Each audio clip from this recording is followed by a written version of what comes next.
कोई भी दवाई का आपके शरीर पे क्या असर पड़ेगा, ये 2 दिन में नहीं पता चलता है।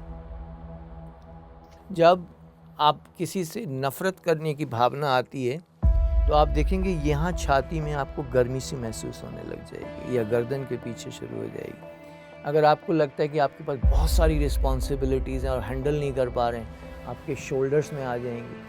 सबसे बड़ा डर व्यक्ति को क्या होता है, आप सोच के मुझे बताइए। 100 डर लिखे हैं, 100 तरह के डर, और उसमें सबसे टॉप डर पता है क्या है? आप कल्पना भी नहीं कर पाएंगे। सबसे बड़ा डर न तो मृत्यु है, न डिवोर्स है, न नौकरी का जाना है। सबसे बड़ा डर है कि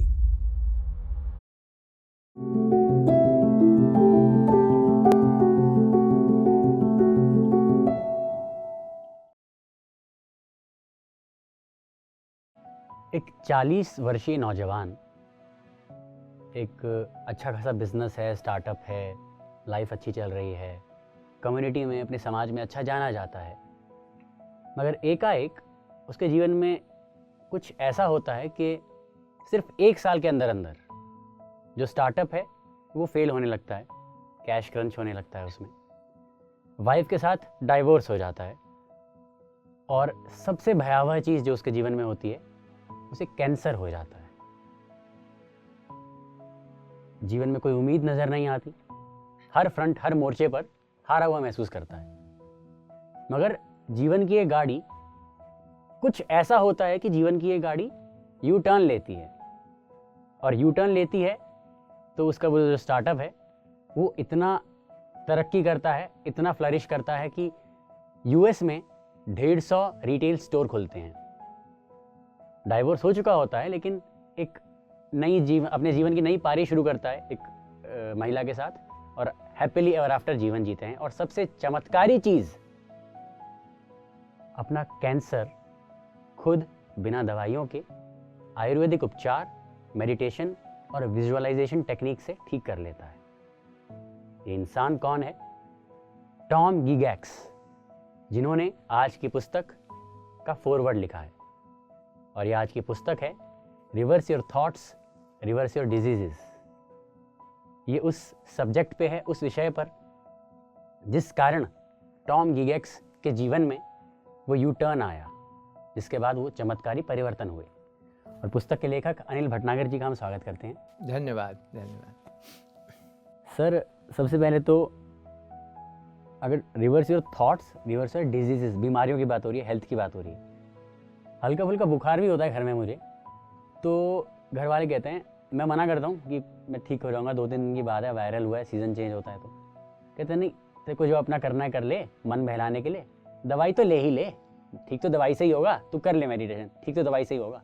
ना सिर्फ इतने डिपेंडेंट है मेडिसिन पे, बल्कि बायस भी है, ठीक तो दवाई से ही होगा, बाकी सब कर लो मन बहलाने के लिए। तो ये इससे आपने शुरू भी किया, बुक में मेंशन भी है ये चीज़, तो इस पे आप क्या कहना चाहेंगे? ये ऐसा होता है कि जो इंसान है वो जो कुछ भी सीखता है माहौल से सीखता है, और माहौल के अंदर उसे एक सेंस ऑफ सिक्योरिटी, सुरक्षा की भावना मिलती है। अभी कुछ समय पहले एक घटना घटी थी जिसमें शिप में एक भेड़ थी, वो भेड़ों को ले जा रहे थे, एक भेड़ ऊपर गई, स्लिप हो गई, गिर गई। जो दूसरी भेड़ थी जो उसके पीछे थी वो भी वहाँ गई और गिर गई। 450 से ज़्यादा भेड़ें गिर गईं। क्यों गिर गईं? क्योंकि जो पहली भेड़ गिरी थी, दूसरी को लगा कि कुछ कारण होगा, कुछ अच्छा कारण होगा, और वो उसके पीछे चली गई। जब 10 भेड़ें गिर गईं तो बाकियों ने सोचा कि इतने सारे लोग ये काम कर रहे हैं तो कुछ तो इसमें सही होगा। तो ये एक हमारा जो मस्तिष्क है वो लाखों साल में विकसित हुआ है और जेनेटिकली आनुवांशिक रूप से एक जनरेशन से दूसरी जनरेशन को ट्रांसफ़र होती गई। और हमारे ब्रेन का काम, मस्तिष्क का काम सत्य ढूंढना नहीं, ना वो ढूंढ सकता है। उसका काम है सिक्योरिटी देना, शारीरिक सिक्योरिटी और मनोवैज्ञानिक सुरक्षा, यही काम है उसका। अगर मैं देखूंगा कि बाकी लोग कुछ कर रहे हैं, अंदर से लगेगा भी कि गलत है, लेकिन मुझे लगेगा सुरक्षा यही है, क्योंकि इतने लोग गलत नहीं हो सकते। और इस वजह से जब हम अपने जीवन में बचपन से ही देखते हैं कि माँ आई, उसने गोली ठूंस दी मुंह में, उसको सिरप पिला दिया, एंटीबायोटिक्स लगा दिए, और हम देखते हैं कि चारों तरफ सब लोग यही कर रहे हैं, तो ऐसा लगता है कि इतने सारे लोग गलत थोड़े होंगे। ये जो दवाइयाँ हैं, मैं इनके खिलाफ नहीं हूँ, लेकिन मैं इनके रैम्पेंट और ऐसे अविरल इस्तेमाल का जो बगैर सोचे समझे किया गया, उसके मैं खिलाफ हूँ। आपको जुकाम हुआ है, दवाई ले लोगे तो 7 दिन में ठीक होगा, नहीं लोगे तो 1 हफ्ते में ठीक होगा। कुछ शरीर को भी ट्रस्ट करिए कि अपने अंदर से उसमें ठीक करने की क्षमता है। दवाई लेने में प्रॉब्लम क्या है कि ये एक सतही जगह पर काम करती है, केमिकल लेवल पर। प्रॉब्लम कहाँ है? Problem is much deeper.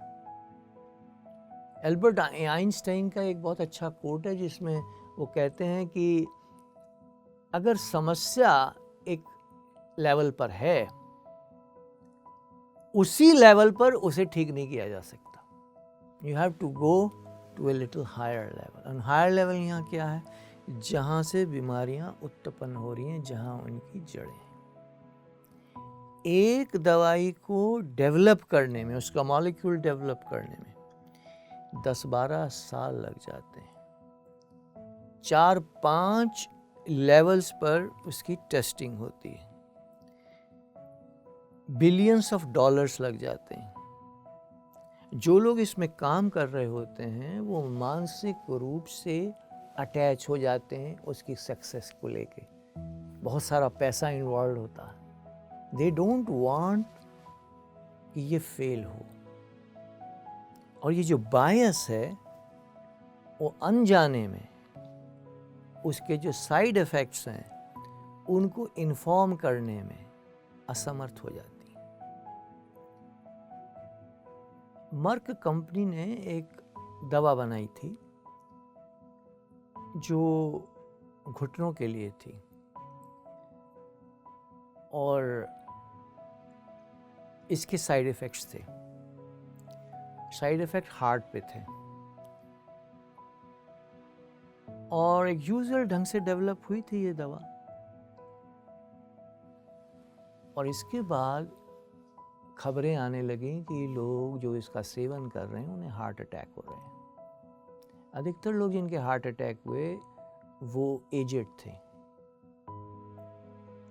पता ये चला कि ताकि ये दवा सक्सेसफुल मानी जाए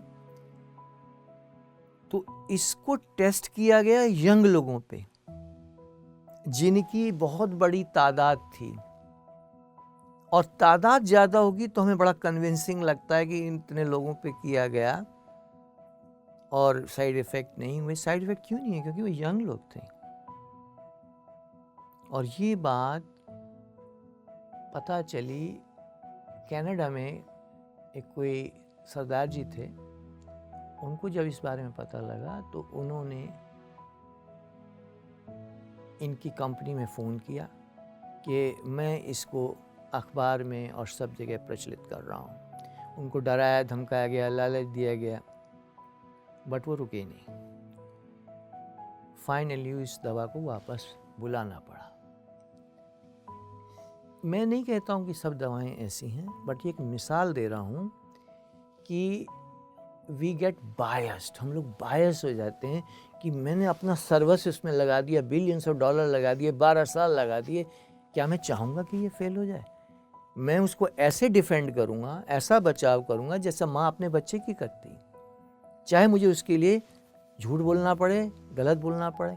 एक और बात, कोई भी दवाई का आपके शरीर पे क्या असर पड़ेगा ये 2 दिन में नहीं पता चलता है। आपने 500 लोगों पर टेस्ट कर ली, उससे नहीं पता चलता है। एक बहुत व्यापक, बहुत बड़ी पॉपुलेशन पे आप टेस्ट करें और 30 साल 40 साल तक टेस्ट करें, जो कि असंभव है, दोनों चीज़ें। इसलिए हम ज़्यादा से ज़्यादा ये बोल सकते हैं कि नॉट टू माई नॉलेज, मेरे नॉलेज में इसके साइड इफ़ेक्ट नहीं हैं या ये हैं, बट लॉन्ग टर्म पे क्या इम्पैक्ट होगा वी डू नॉट नो। मैं ये बिल्कुल मानता हूँ कि जब एक अर्जेंसी है, जब एक जीवन मौत का फ़र्क है, बिल्कुल दवाएं आप लीजिए, लेकिन कुछ ऐसा जीवन जीने की कोशिश करिए जिसमें इन दवाओं का मिनिमम ज़रूरत पड़े या ना पड़े। मैं ऐसे कई लोगों को जानता हूँ, जिनमें मैं भी हूँ, जो दवाओं का कभी इस्तेमाल नहीं करते हैं। हाँ, कोविड में मैं एक्सेप्ट करूँगा, मैंने दवा ली, लेकिन अन्यथा बिना उनके भी जीवन है, ऑल्टरनेट हैं। ऑल्टरनेट हैं, क्योंकि ये जो शरीर बनाया है ना, वो ऐसा बनाया है कि ये सेल्फ सस्टेनिंग है, अपने को सस्टेन कर सकता है। अब सर इसी बात से मेरा नेक्स्ट क्वेश्चन रिलेटेड है कि डिजीज़ेस तो फिजिकल लेवल पे होती हैं, तो अगर शरीर बीमार है, टाइटल है reverse your thoughts, reverse your diseases. Thought तो माइंड में होते हैं और डिजीज़ बॉडी की है, तो माइंड और बॉडी का ऐसा मतलब क्या कनेक्शन है? क्या हमारे थॉट्स का इफेक्ट हमारे फिजिकल बॉडी पे भी होता है? बिल्कुल बिल्कुल। एक नया विज्ञान है जिसको हम न्यूरो साइको इम्यूनोलॉजी बोलते हैं, और ये विज्ञान ही इस चीज़ पे आधारित है कि माइंड और बॉडी एक दूसरे से कैसे जुड़े हुए हैं, माइंड कैसे बॉडी को इम्पैक्ट करता है और बॉडी कैसे माइंड को इम्पैक्ट करती है। ये जो हमने डिवीज़न बनाया है ना माइंड एंड बॉडी का, ये वास्तव में है नहीं। माइंड और बॉडी स्टडी करने के लिए हमने अलग बना लिए, बट बेसिकली जैसे दूध में से पानी नहीं निकाल सकते, उसी तरह का जुड़ाव है। अगर आप बड़े सुस्त होके ऐसे बैठ जाइए और तभी सोचने लगिए बहादुरी के विचार, आपको पता भी नहीं चलेगा, आप ऐसे सीधे होने लग जाएंगे। करके देखिए। और अगर आप ऐसे बैठे हैं सतर्क और डरने के विचार सोचने लग जाइए, कोई आएगा मुझे मारेगा, अब देखेंगे आपके शरीर ऐसा होता चला जाएगा। जो सोचते हैं वैसा शरीर बाहर से होने लगता है, आपका पोस्चर चेंज हो जाएगा, कैसे बैठे, कैसे खड़े, कैसे चल रहे हैं, ये चेंज हो जाएगा। डीप लेवल पर भी इसका असर पड़ता है। कैसे कि मैंने कोई भी जो अनुभव है उसके 5 हिस्से होते हैं। पहला कि मेरी ज्ञानेंद्रियों ने कोई चीज़ देखी, सुनी, चखी, टच करी, है ना। जो कुछ भी जानते हैं ज्ञानेंद्रियों के द्वारा जानते हैं, तो इसे हम स्टिमुलस बोलते हैं कि ये मैंने बाहर की दुनिया से कान के जरिए, आँख के जरिए, मुंह के जरिए, हाथ के जरिए अनुभव किया, स्टिमुलस हो गया। अब ये जो स्टिमुलस है, जैसे ही मैं कोई चीज़ देखता हूँ या सुनता हूँ या चखता हूँ या हम लोग प्रोग्राम्ड हैं। एकदम से अवचेतन मन 3 प्रश्न हमसे पूछता है। पहला प्रश्न ये पूछता है कि जो कुछ मैं देख रहा हूं, सुन रहा हूं, जो परिस्थिति है, वो मेरे लिए सेफ है या अनसेफ है। दूसरा प्रश्न क्या पूछता है कि जो कुछ भी मैं देख रहा हूं वो शक्तिशाली है या कमजोर है। तीसरा प्रश्न पूछता हूं कि ये जो चीज मैं देख रहा हूं ये डायनामिक है, चल रही है या रुकी हुई है। पहला प्रश्न क्या था कि जो मैं देख रहा हूं ये मेरे लिए सेफ है या नहीं। अगर ये अनसेफ है, इसके अंदर ये भी आ जाता है कि ये मित्र है या एनिमी है, यहाँ मैं रुकूं या भागूं, एक ही बात है। अगर वो एनिमी दिखता है तब बाकी के 2 क्वेश्चन जो हैं वो महत्वपूर्ण हो जाते हैं। यदि सामने की परिस्थिति सेफ है या कोई मित्र है तो वो स्ट्रांग हो या वीक हो, इससे कोई फर्क नहीं पड़ता। रुका हुआ है या चल रहा है, कोई फर्क नहीं पड़ता। लेकिन जब वो अनसेफ है तो अगले 2 प्रश्न महत्वपूर्ण हो जाते हैं। मान लीजिए आपके सामने से कोई ट्रक ऐसे ऐसे घूमता हुआ सर्पाकार डायरेक्शन में आ रहा है, कभी इस सड़क पे जाता है कभी, और उसकी स्पीड बहुत तेज़ है। तो ये जो स्टिमुलस है, जब मैं देखता हूँ, मान लो मैं भी गाड़ी चला रहा हूँ उल्टी डायरेक्शन में, तो मेरे अंदर इसको देखने के बाद मैं ये 3 प्रश्न आएंगे। अच्छा, आप सोचेंगे ये 3 प्रश्न मैं तो नहीं सोचता, नहीं, ये अवचेतन मन सोचता है, आपको पता भी नहीं चलेगा। आप ट्रेन में बैठेंगे किसी के साथ, अवचेतन मन पूछ रहा है ये जो आदमी बैठा है ये सेफ है, मेरा सामान तो नहीं उठा के भाग जाएगा, राइट। तो इसके बाद आता है अर्थ देना, उसका इंटरप्रिटेशन। सामने से ट्रक ऐसे ऐसे ऐसे करके आ रहा है सर्पाकार, मेरे अंदर एक इंटरप्रिटेशन आएगा, अर्थ आएगा, क्यों भाई, सेफ है या अनसेफ। उत्तर आएगा अनसेफ है, खतरनाक है। जब इंटरप्रिटेशन आता है तो वो थॉट ब्रेन के सेंटर में एक ऑर्गन होता है जिसे हम थैलेमस बोलते हैं। थैलेमस को मैसेज मिल जाता है भाई खतरा है, और फिर थैलेमस हाइपोथैलेमस को और ऑर्गन्स को इस तरह से सचेत करता है, मैसेज करता है कि बॉडी के अंदर इमरजेंसी डिक्लेयर हो जाती है। इमरजेंसी का मतलब क्या है कि जो खून है, जो हमारा रक्त है, वो हमारे हाथों में और पाँव में जाएगा, बाकी जगह जाना बंद हो जाएगा। बचोगे तो खाना पच जाएगा, नहीं बचे तो फायदा क्या। तो जब भी, जैसे मैं बता रहा था कि लाखों साल में ये ब्रेन विकसित हुआ है और सीख सीख के विकसित हुआ है अनुभव से। उस जमाने में मानव जीवन सरल नहीं था। आदमी को चलते हुए उसकी आंखें दाएं बाएं ऊपर नीचे घूमती रहती थी। क्यों घूमती रहती थी? खतरा था जीव जंतुओं से, आदि मानव आदि जैसे। हाँ, ऊपर से तेंदुआ कूद सकता है, वन में रहते थे। हाँ, आज लाइफस्टाइल चेंज हो गया, बिल्कुल चेंज हो गया। तो बट ब्रेन का एवोल्यूशन वैसा ही रहा। अब क्या हुआ कि जब मैं किसी खतरे में पड़ूंगा, मैं 3 काम कर सकता हूं। या तो मैं दौड़ लूंगा, भागना है? या मैं लड़ूंगा। लेकिन कई बार कुछ ऐसे जानवर होते हैं ना भाग सकते हैं ना लड़ सकते हैं, तो आप ऐसे लेट जाएंगे सांस बंद करके, भालू आएगा आपको सूंघेगा, और भालू अपना ना मारा हुआ जीव नहीं खाता है, खुद मारता है, और वो देखेगा आप मरे हुए हैं, छोड़ के चला जाएगा। तो इससे हमारी रिस्पॉन्स क्या है खतरे के? Fight, flight, freeze. या तो मैं भागूंगा, या मैं लड़ूंगा, या मैं बिल्कुल सांप सूंघ जाएगा मेरे को।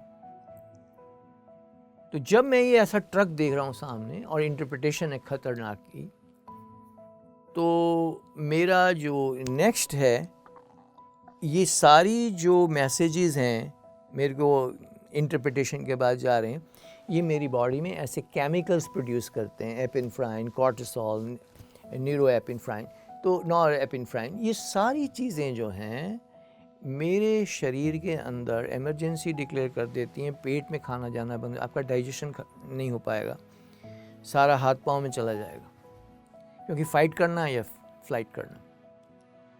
और इससे क्या होगा, जब डाइजेशन बंद होगा, अब उनके ज़माने में तो सब सही था भाई, इतना खतरा था, हमारे यहाँ कहाँ खतरा है, तो वो डिजीज़ के रूप में निकलते हैं। हाँ, अब क्या है कि ये सारे केमिकल्स आपके अंदर एक नलका खुला हुआ है, जिसमें से ये असल में विष होते हैं, ये जहर है। और लेकिन ये जहर ज़रूरी है, क्योंकि आपको एकदम से एनर्जी चाहिए, उसके लिए चाहिए। लेकिन अगर आप, पुराने ज़माने का आदमी इन विष को अंदर जब आ जाते थे, पैदल भागता था, लड़ता था, उसकी लाइफ में एक्टिविटी थी। अगर ये विष अंदर आया जा रहा है और आप इसका इस्तेमाल नहीं कर रहे हैं, तो it will get stored inside you. अंदर स्टोर हो गया तो वो एक ऐसी चीज़ है कि एसिड पड़ा हुआ है, आप बर्तन को ख़राब करता रहेगा। ये इमोशंस जो हैं, इमोशन क्या है, इमोशन अनुभव होती है शरीर के अंदर, जहाँ पर आपके ये जो रसायन हैं और जो शरीर है जहाँ मिलते हैं, वहाँ पर जैसा अनुभव होता है उसको हम इमोशन कहते हैं। जब आप किसी से नफ़रत करने की भावना आती है, तो आप देखेंगे यहाँ छाती में आपको गर्मी सी महसूस होने लग जाएगी, या गर्दन के पीछे शुरू हो जाएगी। अगर आपको लगता है कि आपके पास बहुत सारी रिस्पॉन्सिबिलिटीज़ हैं और हैंडल नहीं कर पा रहे हैं, आपके शोल्डर्स में आ जाएंगी। अगर आपको लगता है कि मेरा आगे शायद मेरे पास पैसा ना हो, पैसे की दिक्कत आ जाएगी, और बार बार आप उस पर सोच रहे हैं, उससे निकलने वाले जो रसायन हैं वो आपके लोअर बैक में जमा हो जाएंगे। दिल्ली में डीटीसी की बसें घूमती हैं और अपना ट्रिप पूरा करने के बाद वो एक डिपो में खड़ी हो जाती हैं। इसी तरह जिस तरह की भावनाएं हैं, भावनाओं के कॉरेस्पॉन्डिंग केमिकल्स हैं, या यूँ कहिए केमिकल्स के कॉरेस्पॉन्डिंग भावनाएं हैं। वो केमिकल्स जब प्रोड्यूस होते हैं, वो शरीर में घूमकर एक निश्चित जगह, उनका डिपो है, वहाँ जमा हो जाते हैं। जैसे डर या भय या फियर के घुटनों में जमा होते हैं, over soldering, over responsibility shoulder में आ जाती है। अब देखिए मुहावरे कैसे अच्छे बने हुए हैं, ही कांट शोल्डर रिस्पॉन्सिबिलिटी, कंधों पे he is a pain in the neck. अगर आप किसी व्यक्ति को, आपका बॉस है या कोई व्यक्ति जिससे रोज़ मिलना है, और वो आपको काफ़ी दुख दे रहा है, पेन हो गया। इसी तरह आपके जीवन में कोई एक ऐसा आदमी है जिसको आप कुछ कह नहीं पा रहे हैं, बट वो फूटी कौड़ी सुहाता नहीं है, आपको साइनस हो जाएगा। तो ये एक पुस्तक है, विस्पर्स फ्रॉम द बॉडी। ये एक डॉक्टर हैं जिन्होंने लिखी है, और वो बताते हैं कि मैं इन चीज़ों में विश्वास नहीं करता था पहले, लेकिन मैंने अपने 40 साल के करियर में देखा कि ये सब चीज़ें जुड़ी हुई हैं। बच्चा स्कूल से उतरा, स्कूल बस से, रोज़ माँ लेने आती थी। उस दिन माँ कहीं बिज़ी हो गई, आ नहीं पाई, पड़ोसी के यहाँ कुछ हादसा हो गया था, वहाँ बिज़ी हो गई। जब बच्चा नीचे उतर गया, वो रोने लगा, माँ नहीं है, और 5-10 मिनट तक रोता ही रहा। और तब माँ को ध्यान आया कि अरे बच्चे ने आना है, वो देखिए तो बाहर रो रहा है। आगे जाके ये जो मेमोरी है इनसिक्योरिटी की, शॉक की, ऐसा हो सकता है कि जो मेरे जीवन में सबसे ज़्यादा मूल्यवान व्यक्ति है वो गायब हो सकता है। ये फियर आपके अंदर बैठ गया और कहीं जाके स्टोर हो गया, और ऐसा व्यक्ति वो आगे अस्थमा हो गया, आगे जाके सांस लेने की दिक्कत हो गई, क्योंकि जब वो रो रहा था ऐसे कर रहा था। तो ये जो इंटरप्रिटेशन से रसायन निकले, रसायन बन गए इमोशन, और जब इमोशन आती है तो हमारा मस्तिष्क सोचने लगता है कि मैं अपने को कैसे बचाऊं, वो स्ट्रैटेजी डेवलप करता है। और जो स्ट्रैटेजी एक्टिवेट होती है, तब हम देखते हैं कि स्ट्रैटेजी का जो आउटपुट था, परिणाम अच्छा हुआ, बुरा हुआ, इसने क्या मुझे जिंदा छोड़ा, सेफ छोड़ा। सेफ छोड़ाएगा तो ये आपके मेमोरी में स्टोर हो जाएगा कि नेक्स्ट टाइम ऐसा है, ऐसा करो, बच जाओगे। Otherwise it keep searching. इसे हम कहते हैं सीसो, एस का मतलब स्टिमुलस, आई का मतलब इंटरप्रिटेशन, ई का मतलब इमोशन, एस का मतलब स्ट्रेटजी, ओ का मतलब आउटपुट। तो ये सीसो है, ये हर अनुभव का डीएनए है। और इसमें सबसे ज़्यादा इम्पॉर्टेंट चीज़ क्या है? आई, इंटरप्रिटेशन। अगर आपने कोई घटना देखी, मान लो जैसे मैं आपको बताना चाहूँगा कि सबसे बड़ा डर व्यक्ति को क्या होता है, आप सोच के मुझे बताइए। मृत्यु, डाइवोर्स, है ना। लेकिन मैं आपको बताना चाहूँगा कि वैज्ञानिकों ने पता लगाया है कि 100 डर लिखे हैं, 100 तरह के डर, और उसमें सबसे टॉप डर पता है क्या है? आप कल्पना भी नहीं कर पाएंगे। सबसे बड़ा डर न तो मृत्यु है, न डिवोर्स है, न नौकरी का जाना है। सबसे बड़ा डर है कि पब्लिक के सामने बोलना। कुछ लोग सब तैयार करके आते हैं, स्टैमर करने लग जाते हैं। मेरे से लोग पूछते हैं कि आप हजारों लोगों के सामने खड़े होकर अकेले बोलते हो, आपको डर नहीं लगता, नर्वसनेस नहीं होती? लेकिन सच्चाई ये है कि मुझे नहीं होता ऐसा नर्वसनेस। और मैं अपने से पूछता रहा कि ऐसा क्यों है? क्या प्रकृति का मैं एक अजूबा हूँ कि मुझे लोगों को देख के नर्वसनेस नहीं होती? लेकिन बाद में मुझे पता लगा कि वैज्ञानिकों ने शोध किया है कि जब आप स्टेज पे चढ़ रहे हैं बोलने के लिए, आपकी छाती में, आपके हाथ पांव नर्वस होने की इमोशन देते हैं। एक इमोशन है, वो एक केमिकल आ गए हैं।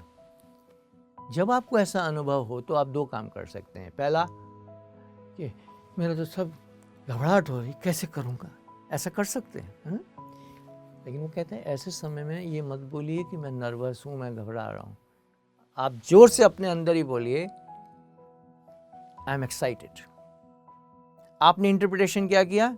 नर्वसनेस नहीं किया, आपने कहा I am excited, I am here to give. और आप देखेंगे कि आपके अंदर वो जो इमोशन तो नहीं जाएगी, लेकिन वो जो इमोशन है बजाय आपको रोकने के या तंग करने के, वो आपको आगे धकेलेगी, सपोर्ट करेगी। अननोइंगली मैंने ये सीख लिया था। when this emotion comes, I say what a great opportunity is this to help, to serve. तो ये जो सीसो है, इसमें अगर आई मैनेज कर लोगे तो आपकी इमोशंस ठीक होने लग जाएंगी, कॉरोसिव होने के बजाय सपोर्टिव होने लग जाएंगी, पॉजिटिव होने लग जाएंगी। और वैसे कोई भी इमोशन नेगेटिव होती नहीं है, क्योंकि भय आपको बताता है क्या सावधानी बरतनी, जेलसी आपको बताती है कि आप भी ऐसा कर सकते हो। जब हम उसको इंटरप्रिटेशन गलत करते हैं तो वो कॉरोसिव इमोशन बनती है। अनिल भटनागर जी के साथ हमारी ये विशेष बातचीत जारी रहेगी। इस एपिसोड का अगला भाग देखना न भूलें अगले शुक्रवार को।